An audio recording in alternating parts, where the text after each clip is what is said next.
Ako lang ba yung buwisit na buwisit sa mga coffee shops na puro aesthetic lang pero hindi masarap yung mga pagkain?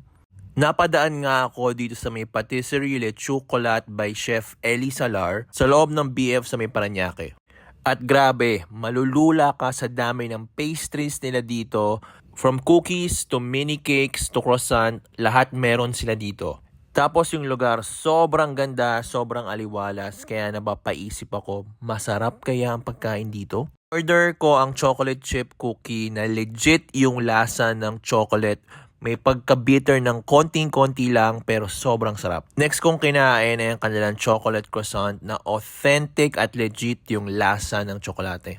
Sumunod ay ang kanilang matcha pistachio croissant na pinaka-paborito ko sa lahat dahil ang sarap ng feeling sa loob. Hindi nakakaumay dahil hindi puro asukal, hindi gaanong matamis. Hindi ako ube lover pero ang sarap ng ube cake nila. Sabi ng kasama ko na ultimate ube lover, sobrang sarap daw nito at expensive ang lasa. Binigyan pa nga kami ng mga free taste ng staff nila na sobrang sasarap ng mga tsokolate. Naikwento rin ng napakagiliw nilang staff na si Chef Ellie ay tubong Leyte at sila mismo ang nagfa-farm ng sarili nilang chocolate. Kaya pala sobrang sarap at proud Pinoy. So puro aesthetic lang ba ang Patisserie Le Chocolat?